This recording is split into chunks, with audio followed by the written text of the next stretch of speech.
This is Democracy Now!, democracynow.org, The War and Peace Report. I'm Amy Goodman with Nermeen Shea.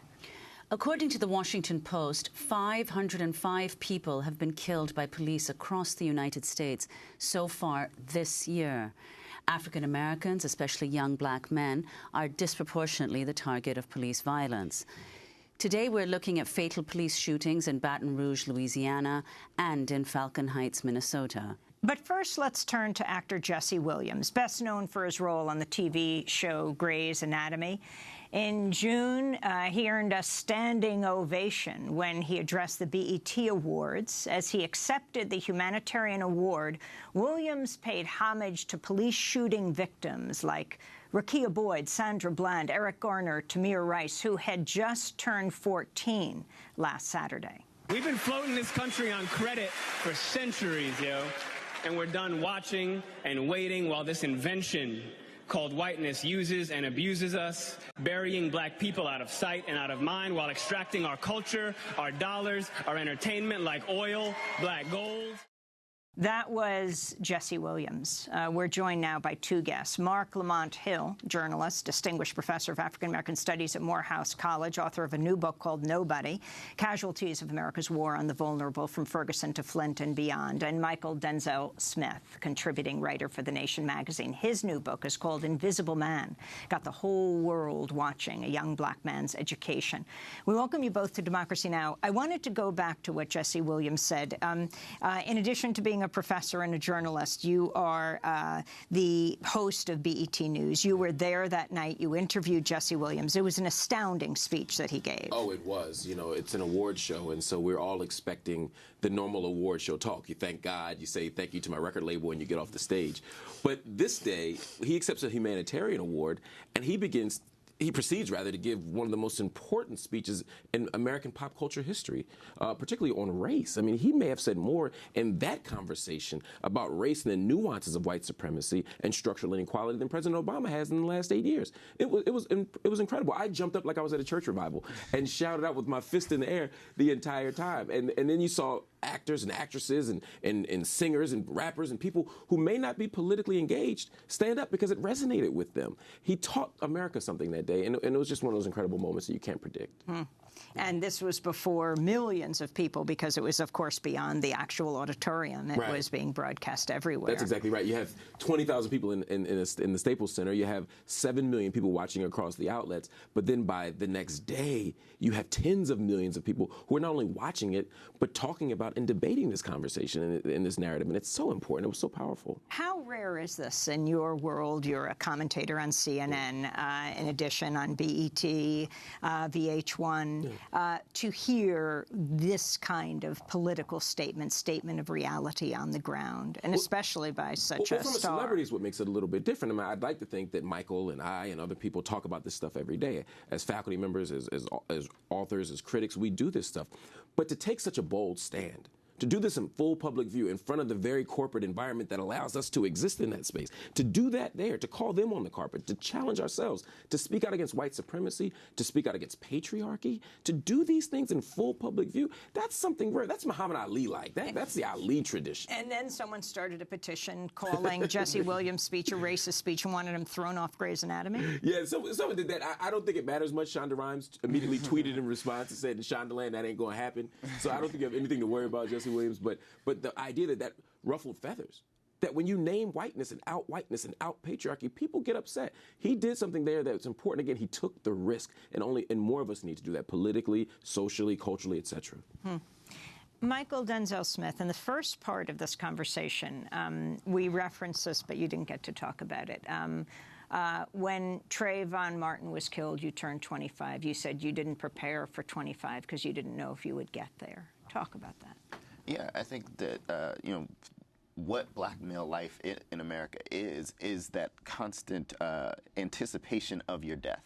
The idea that, what the violence, the quotidian violence that we face is such that nothing is guaranteed to you in the way that it feels like it is for your white peers. That every day they are talking about what they're going to do when they go to college, like what they're going to do when they get married and have children, and what job they're going to have, and things like that. And for me, I never really got wrapped up in that, because there was never the sense that past 17, I could have a life like that. Past 19, I could have that life. Past 25, that I could even be sitting here.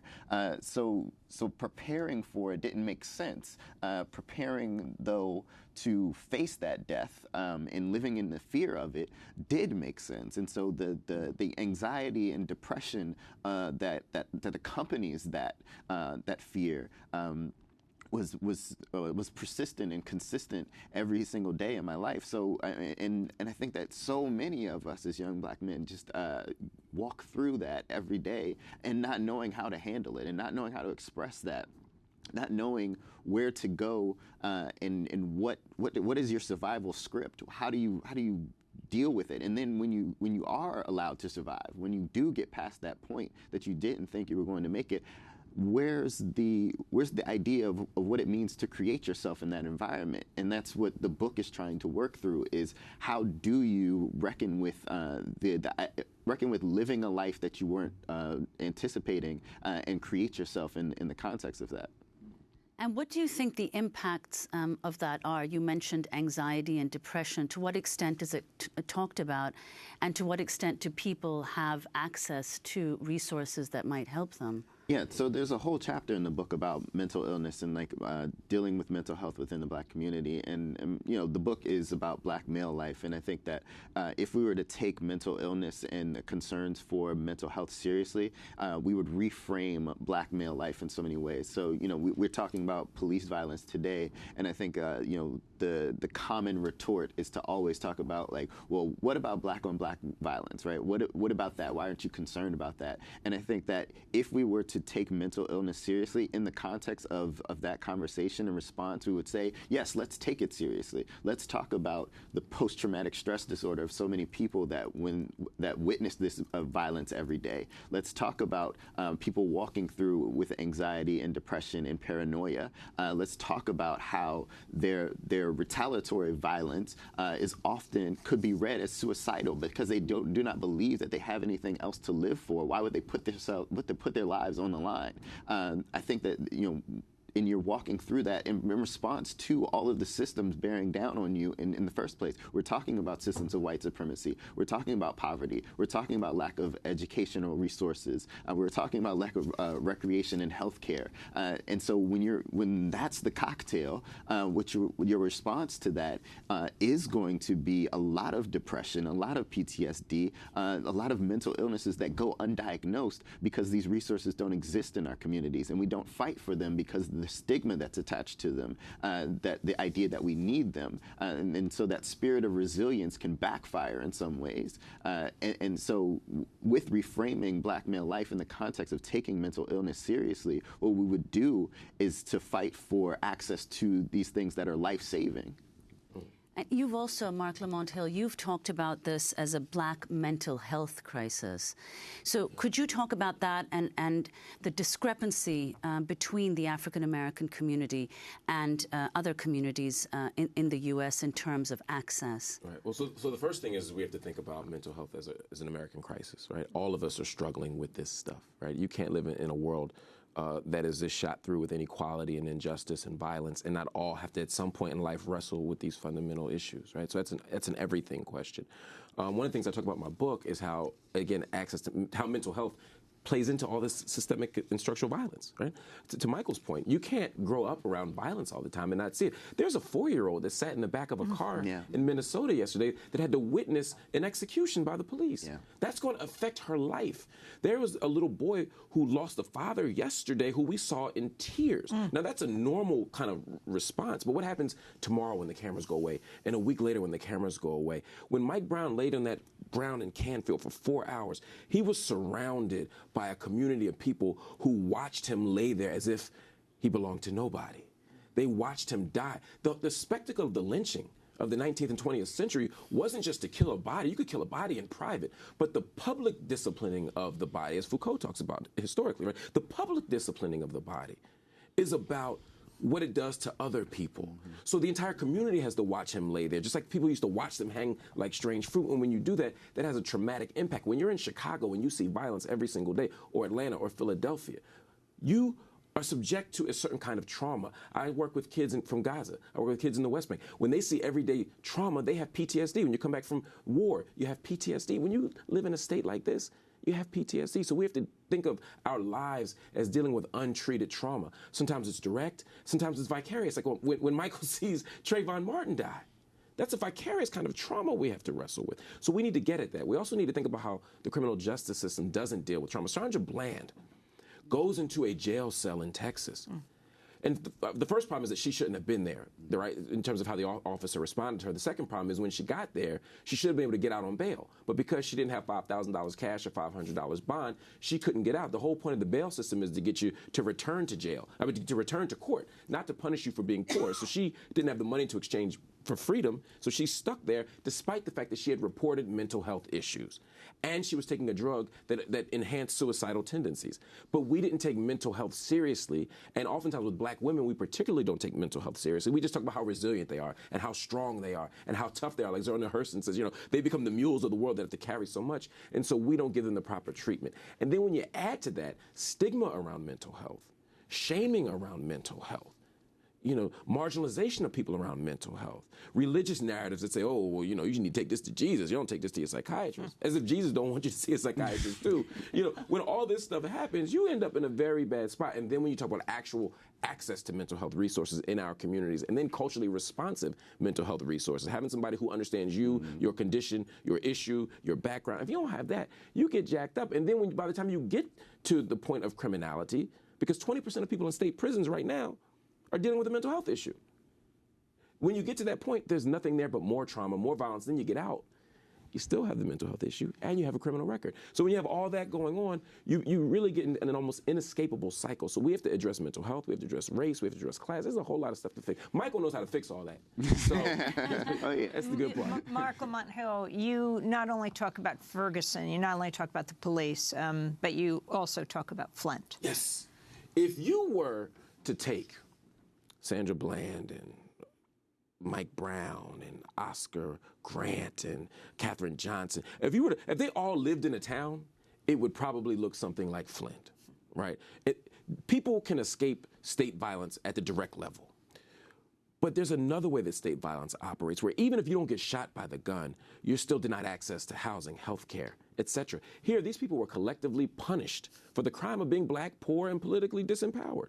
So it's not just about state violence at the level of the gun, it's also at the level of the water resources. And this happens because of what? Privatization, emergency management, all these fancy words that really speak to the way in which we have bowed before the altar of the market. And we've made poor people disposable as a consequence of that.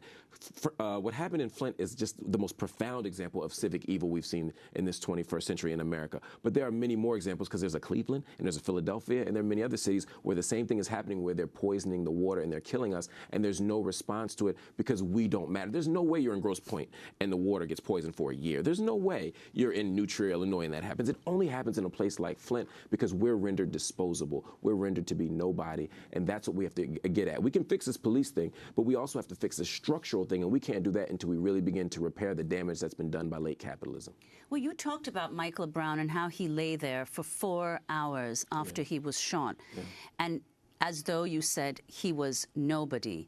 So could you talk about why you chose that title, Nobody, and to whom that applies now in the U.S.? It struck me when I went down to Flint. I was actually covering it for BET News at the time and then CNN. And I bumped into a woman named Keisha. She lived in Canfield. She lived in this housing area. And she said it to me. She said he laid there on the ground for 4 hours. She said like he ain't belong to nobody. And she was referring to the fact that as he lay there was no immediate response. There was no government response. There was no medical response. There was no state response. But even before he lay there, he was in Canfield, where public housing had been destroyed, not just in Ferguson, but in St. Louis. The Normandy school district has been so far below the standards that it also rendered him nobody. You couldn't get access to a quality education. So if you don't have access to housing and you don't have access to education, you're vulnerable to the state, so you're always going to jail, which then denies you access to a job. Are you a citizen? That nobodiness isn't just, at the level of the gun. That nobodiness happens before you even encounter a Darren Wilson. He had already been nobody. Freddie Gray had been nobody by lead poisoning long before he was running from the police. Everyone in Baltimore is nobody in a certain kind of way because of the rise of prosecutorial power that really deny people access to a fair trial or allow the truth or justice to matter. The entire nation state is nobody at the level of the militarization of police when we see what happens in a place like Ferguson, right after the shooting, where suddenly the town that didn't have dashboard cameras has helicopters and grenade launchers. I mean, suddenly there's this way in which everybody becomes vulnerable. If you're not part of the 1%, you just might be nobody, or you're well on your way given this economy. You mentioned Zora Neale Hurston. You're wearing a T-shirt that says "Their Eyes Were Watching God," a novel by Zora Neale Hurston. Why'd you choose to wear that today? I just think the title is so profound for me, and just the idea of that we have nothing else, that we are invisible, that we are nobody, that the only thing that we can turn to in certain instances is that spiritual resonance that something else has to keep us going, something else. We have to turn our eyes toward the sky because here on earth we're catching so much hell that there's no escape. And that's, it's so devastating and depressing to me to think. I mean, we're talking about Flint. How evil is that, right? We're talking about water. We're not talking about, we're not even talking about school. We're not talking about, outdated textbooks. We're not talking about, jail cell. We're talking about water. We're talking about the fundamental building block for life. And it's being poisoned in our communities. How evil of a system do we have to exist in to deny people that? How invisible and how much of a nobody do you have to think people are to kill them that way? To deny them humanity in that respect. And yes, there's nowhere else to turn in some instances. There's nowhere else to go because if our eyes are watching the world around us, we would all there's just no way to want to keep going. So sometimes you have to turn towards something else that you don't even know whether it exists or not. But that belief, that faith will keep you going. You talk about the importance of redefining black manhood, black masculinity. Yeah, we were talking about Jesse Williams' speech, and I think that one of the most crucial things that he said very early on in that speech was talking about the ways in which black men particularly have failed black women, and we have to do better by them. And that's been missed quite a bit, is that he folded into this narrative around police violence black women's stories that often get left out because we don't have a script for that, really. We have a script to follow for the ways in which black men experience state violence. Unfortunately, we need one for black women, but we don't have it in part because the centrality of black manhood in terms of what we understand racial justice to be is that what we're fighting for is the return of black men to the head of household in a way. That patriarchal notions of liberation are somehow liberatory for everyone. But if we were to readjust that sense of what manhood looks like, one, we don't write out those who are not cisgender and heterosexual black men. I think that those people get rendered invisible often. If you are trans or gender nonconforming, or you are gay or bisexual, so many of those people get written out of the narrative. But then the way in which it happens to black women is that they feel like they're up against not just the state, but black men in their own community who would try to justify their violence somehow, justify not just the violence from the state, but violence within the community that reinforces patriarchal notions of domination and violence and coercion. And so what we have to do is envision liberation not just for ourselves in a selfish politics. What we have to do is note all of the intersections of these different forms of oppression and violence that we can divest ourselves from. And your book, which is called, or at least the first part of it is called Invisible Man, is that at least in part derived from Ralph Ellison's canonical text? And then you say, Invisible Man got the whole world watching. Could you explain what you mean? Yeah, so the title is a Mos Def lyric. It's Invisible Man Got the Whole World Watching, and in the song, what he does is chart the existence of black men through labor and commerce and music, and lands in in 1999 in that moment with the globalization of hip hop, the biggest cultural export from the U.S. At this time, and the way in which we were positioned, the men deemed invisible by Ralph Ellison, right? Taking that concept of being invisible to the world, that people do not care about the interior of your life and your humanity, your existence, unless you are being used in certain ways, or you're being we're reestablishing hierarchies. To take those people and then just put them on a stage in which everyone has access to them now, and their stories and what they're saying to the world, and that the title again speaks to the literal invisibility of folks like Trayvon Martin. Before February 26, 2012, most of us don't know who he is, right? He's not known outside of the Miami and Sanford communities that he comes from. But then George Zimmerman kills him, and now we have cameras there. We want to see Trayvon. We want to know who he was, what he was interested in. We wanted to know him as a person. But for some people, they wanted to project all of their ideas about who black men are onto him, to reaffirm the idea of his being dangerous and a threat. And so what I was trying to do with the book is to discuss the nuances of black male life, because Trayvon Martin didn't get a chance to do that. That opportunity was robbed from him to really know himself, to create himself in this world, to know what his position was, to know how he would interact with the world around him. George Zimmerman took that opportunity away from him, and so many black boys get that opportunity taken away from them. So what does it look like to be invisible, and then to come into your own and try to shape a self? What was your reaction when you heard George Zimmerman was auctioning off the gun he used to kill Trayvon Martin? If he didn't get enough money for it, he would bequeath it to his children or grandchildren. A lot of expletives. That was my reaction. I think, George Zimmerman is such a disease to me. But he's a product of these systems and this culture that devalue black life, that he thinks he can get away with it. I think that's my problem, is that he thinks and knows that there will be a reaction to him no matter what he says, that he can be this vile because Trayvon is a nobody to us, right? Because Trayvon is such a symbol for so many of us, that he'll rile up this fervor in us once again, but also for folks who see Trayvon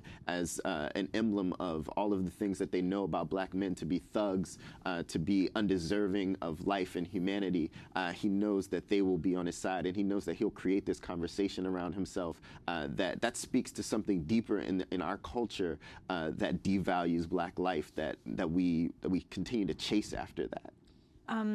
As we wrap up, I wanted to go to the question of whether you think we're at a tipping point, if we're at a point of real transformation. Marc Lamont. I sure hope so. August 28th, 1955, Emmett Till was killed. He wasn't the first person that was killed. He wasn't the first person that week, that month that was killed or even lynched. But there was something about that moment where people said they had enough.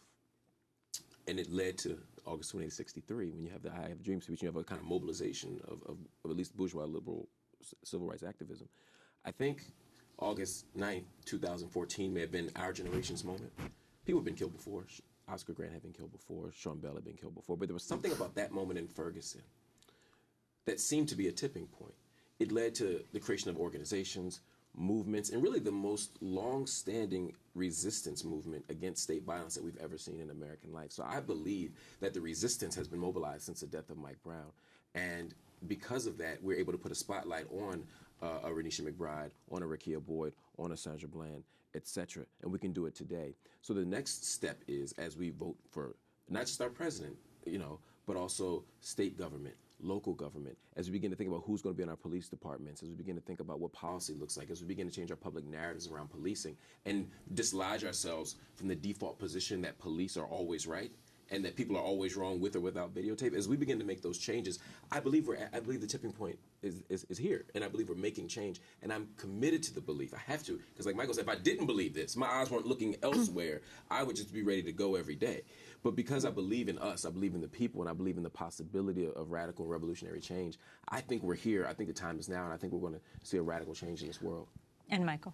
I think it's important to note the dates that Mark said, right? 1955 to 1963. We have to understand that it doesn't happen immediately, right? We have to know that even when we experience something that feels like a tipping point, that white supremacy does everything that it can to protect itself, and that systems of oppression will do everything that they can to perpetuate themselves. And we are in for a long fight. And really what we have to also be willing to accept is that we may not be the beneficiaries of that fight, right? Yes. We are not going to all see the end of these systems in our lifetime, and we have to be okay with that. But we have to know that the fight is worth it, because it's just, because it's right, but because we're looking out for future generations, and we're not making it about ourselves. We know that the fight is long and it's hard, but it's worth it every single day.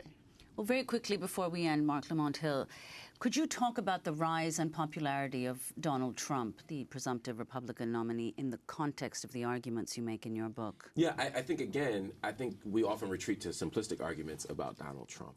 You know, that he is just a charismatic leader who people like because of our obsession with celebrity. It's partly true. That he has a voting base that's made up of people who are just uneducated and racist. And it's partly true. But there's something else at play here.